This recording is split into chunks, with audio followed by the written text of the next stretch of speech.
Yo, so I want to explain what I call the originality trap.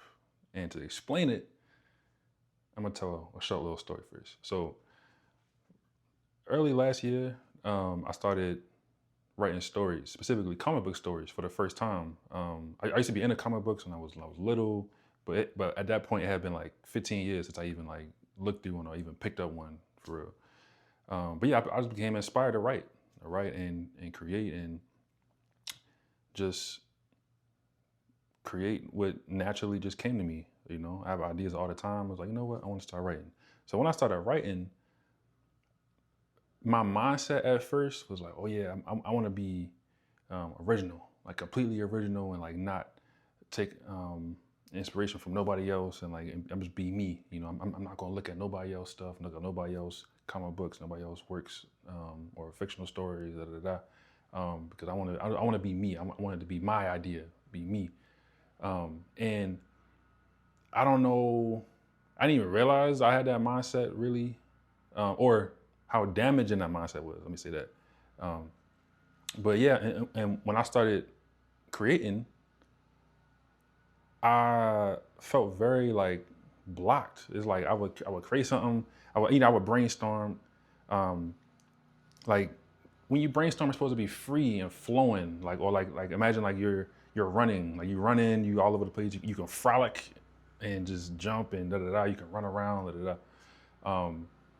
But for me, when I would come up with ideas, I would feel limited because it would be like I would think about something and be like, no, I won't do that because that's it's similar to this. Even if it wasn't like the same thing, but it was somewhat similar. Be like, no, I'm not gonna do that because da da da. That sounds like this or something like that. Da da da. Even though my stuff was different, but one little element was similar to somebody else.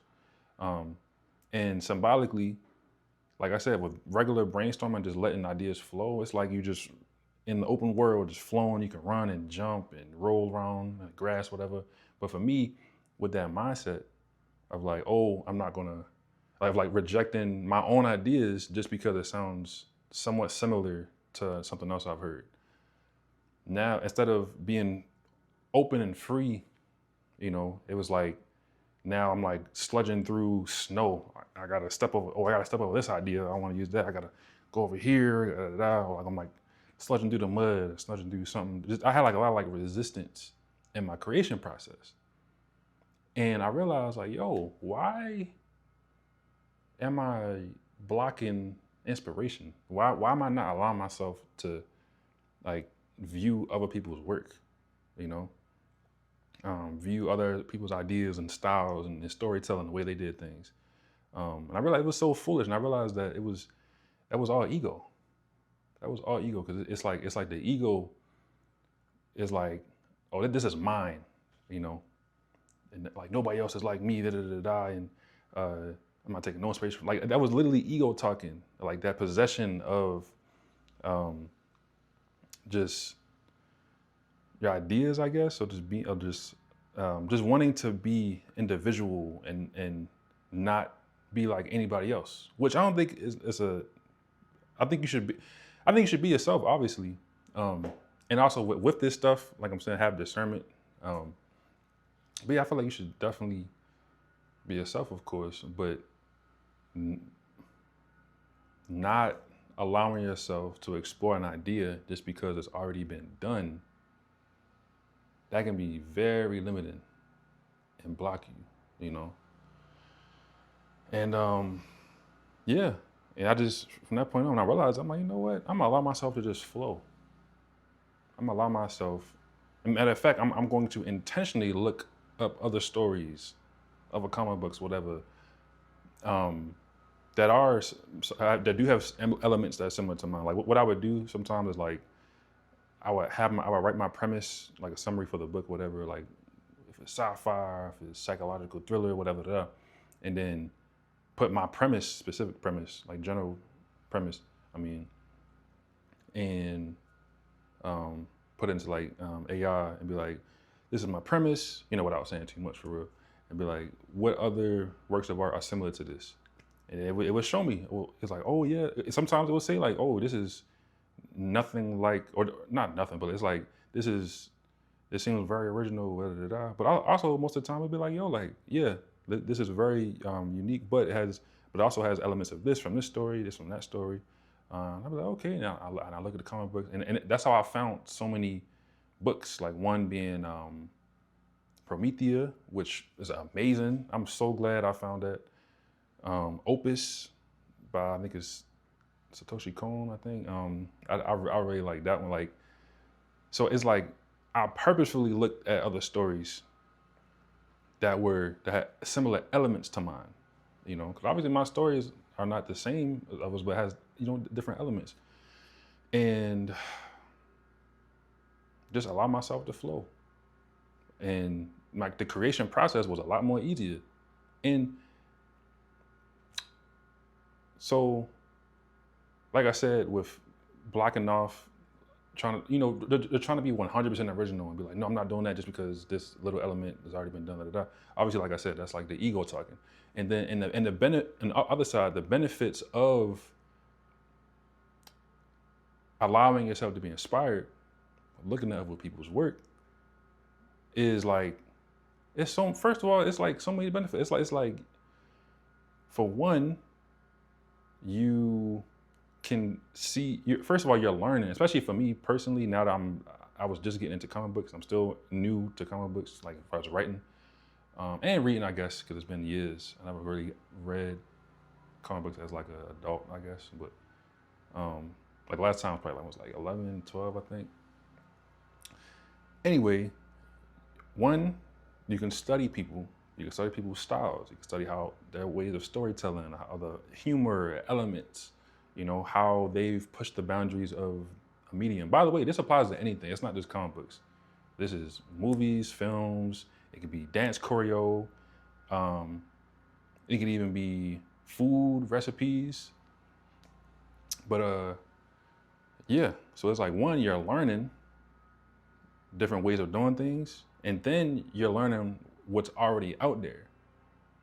You know, because imagine if he was like, you know what, I'm gonna create this movie, I'm gonna create this book, or this comic book, or this film, or this recipe, whatever it is, and I'm not gonna look at nobody else stuff. I'm not going to reference. I'm not going da da da. I'm gonna just be me and try to know other elements, whatever. And let's say you do create something, and it's, you know, yeah, you like it, and it's good, and da da da. And then for you, and then for you, it's like complete. You finish it, whatever, and then you show it to somebody, have somebody else look at it or view it or try it, and they're like, oh yeah, this is pretty good, but this is literally just like this other thing, or this other movie, or this recipe, or this like this, or it's like, oh, it's like oh snap, it's like dang, like it's like because you were so blocked off and didn't allow yourself to take inspiration from other people and just see what's already out there, you basically just reinvented the wheel. It was like you know, and reinventing the wheel, it's such a waste of energy and time unless that's what you want to do. Unless you truly want to reinvent something that is, you know, established or whatever. Maybe you see, like maybe for example of the wheel, obviously this applies to anything, but specifically with the wheel, maybe you see things in the wheel that's like, you know what, it's cool and all, but you know, I want to change the structure. I feel like I can make this more efficient. I feel like we're in a new age now, or whatever, and I can adapt this to that, you know, and yeah, and you basically start from scratch to reinvent the wheel. But the thing is, you still took inspiration from the first wheel. Even if you do come up with something and it's more efficient and it's original, you still took inspiration from the first thing, from the first wheel, you know? So, and there's nothing wrong with that, you know? And the part of it is also like improving things, you know? To improve things, you have to study what already exists and then remove the elements that make it less efficient, remove the things that hold it back or whatever, you know? Maybe you discover something new and then you apply it to that pre-existing thing, but in a different way, you know? And that's what I realized is like a lot of like original things are just different elements of what already exists, but just put in a unique way, in a way that's never been done before, never been seen, never been tasted before. Like with a recipe,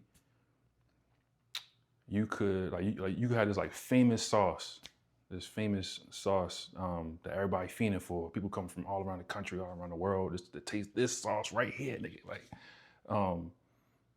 and people wonder like, oh, like what'd you do? You know, and obviously you're gonna keep it secret because it's your secret sauce. You feel me? Gotta protect the secret sauce. You feel me? So, but what if it's literally just like it's like similar elements? Like you put a certain amount of salt, a certain amount of pepper, a certain amount of I don't know, freaking paprika or some shit, whatever it is, and it makes this like tangy but sweet. But then it got this extra element in there that like basically a lot of times it's just like mixing and matching different elements. We all know what salt is. We all know what Old Bay, paprika, garlic is, you know. But sometimes it's just changing the portion of it, adding a little bit more of this, a little bit less of that. Maybe add this one new element that I never added before. And it creates this new flavor. It creates a new flavor that's unique because you mixed and matched, you know? It's like, that's a lot of what original and new things are. Like even look at, and that's okay. Like that's literally how things are made. Like, you know, even look at the movie Sinners. Sinners is probably my favorite movie. Probably my at least top 3 movies. Sinners. It's an original movie. Shout out to Ron Coogler. It's original and it uses elements. It uses, let me see, vampires, Western. It talks about racial issues, disparity, and racism. The freaking Klan and shit. Music, freaking blues, yeah, blues, African spirituality, like all of those different. And there's so much more. There's so much more than just those things I just named. But all those things combined to create Sinners, an original movie. Like I love Sinners, yo. That one was for the culture, yo, for real, for real. It's also not just a movie, by the way. It's more than just a movie. I got so many messages in that movie, yo. Like, honestly, that movie, watching Sinners was probably the first movie since my shift that I had in the 2024. That's probably the first movie I watched that it's like, I just like got meaning before I could even put it into words. If you know what I mean? Like, I don't know, I just feel like there's a lot of, like through symbolism, it's like your spirit can receive messages. Like I said, before it's even like register or you can even put it into words. Like you just feel something, you know, it's like, wow, like I don't know exactly, but I feel this movie. I feel the message. I feel what's happening right now type shit, you know? So, but yeah, allow yourself to be inspired, man. Like, and I had a couple notes in case I forgot anything. And one of them was with like original stuff, coming with your own, but then also learning from other people. Both are good. I feel like, you know, like I've said, obviously just don't just copy and plagiarize others. You know, oh, that's the thing about taking inspiration. Obviously don't copy and just plagiarize other people doing, you know, other people's pieces of work and all that. But it's okay to find things that you like in other people's work. Like, first of all, there's so many amazing creations out there. Like there's so much stuff to get inspired from. There's so many amazing pieces of artwork and media. Like, it's so amazing, you know?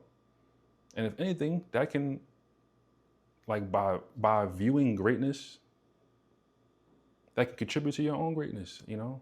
And you can find your own style. Maybe you look at the movie Sinners, it was amazing, you like it, 10 out of 10.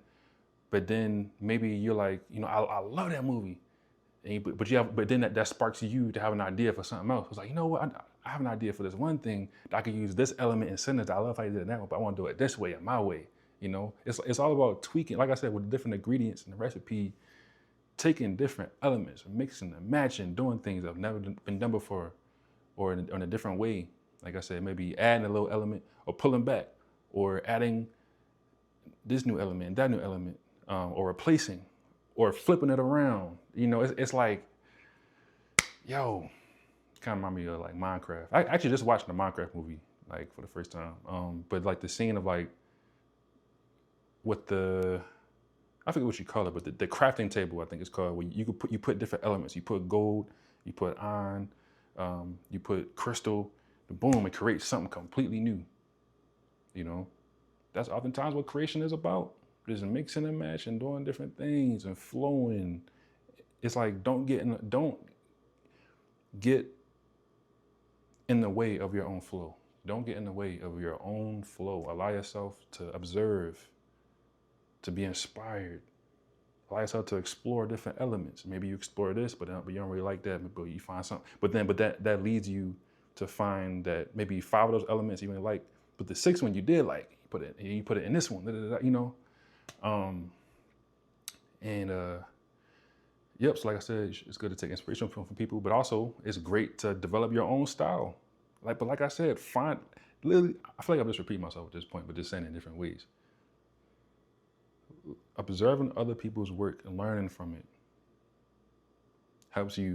it can help you find your own unique style. You can like the way somebody do something, but you like, I'm gonna do it my way. I like this one resonates with me. You feel me?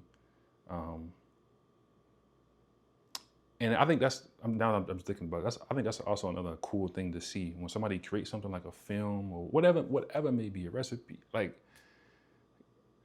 it's cool to see their like energy signature. I feel like when you create something, you're putting your essence into it. It's like what makes you, you're putting it into your creation.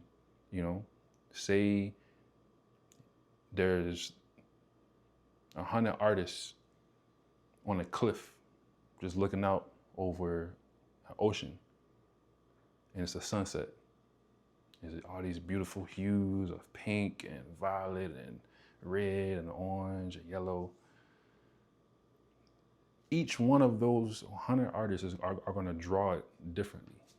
They're going to draw that same sunset 100 different ways that make sense to them. So one person might draw it in black and white.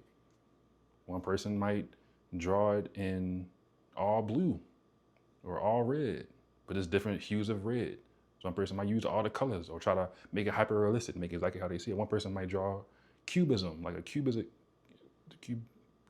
type of drawing. One person, it's like one person might make it beige. One person might make it seem like dreamy with like very blended lines, and nothing is truly like a straight line. It's like all different types of interpretations. Then what else do I got here?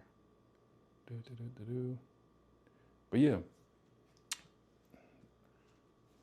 the last thing I wanted to talk about is, I could make this, I might just make it a part 2.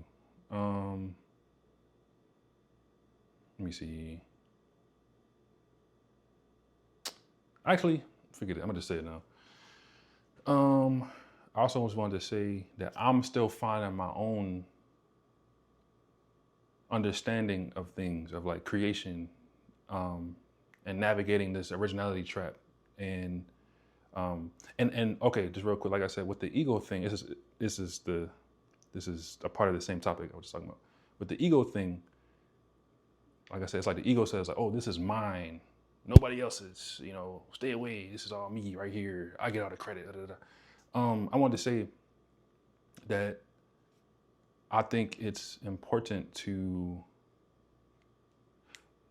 I'm gonna just speak from my perspective. For me, like I said, I'm still navigating like the balance and between like my understanding of like ownership. Because first of all, I think it's very important to protect your intellectual property, of course.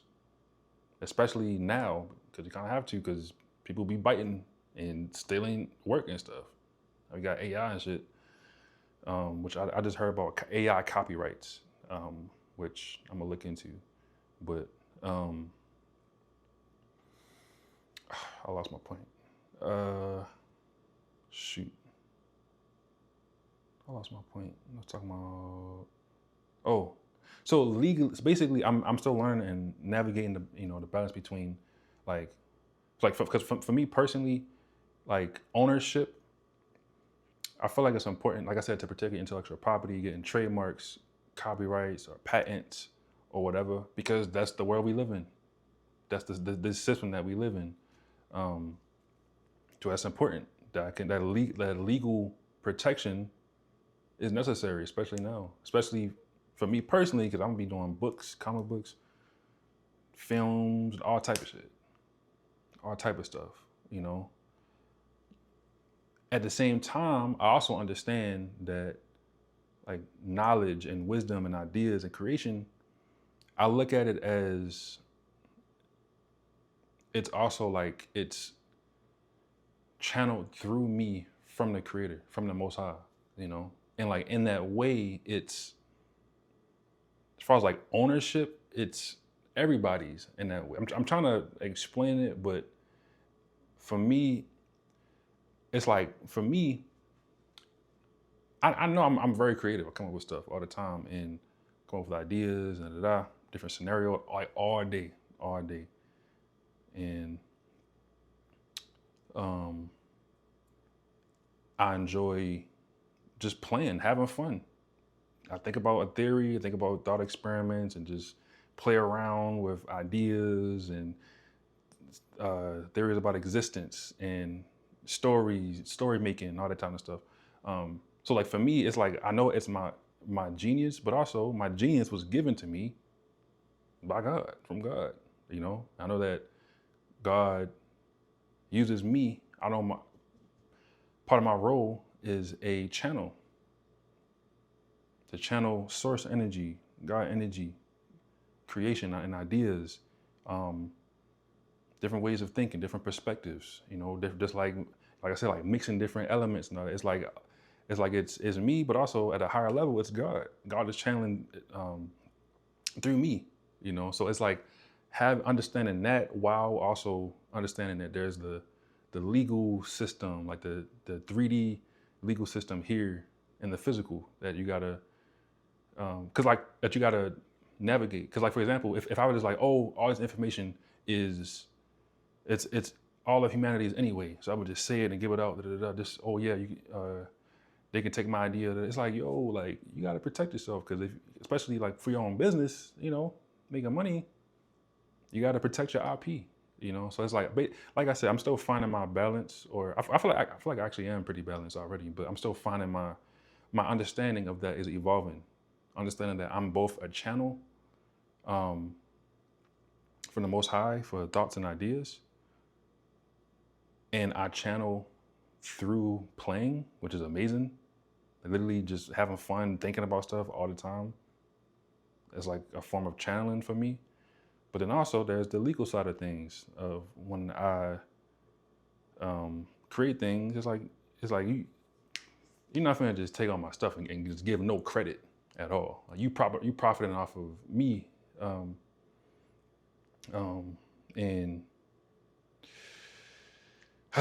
but yeah, that's the last thing I wanted to say. But yeah, careful with the originality trap. Be careful letting your ego take over your creations, your process of creation, creating those mental blocks,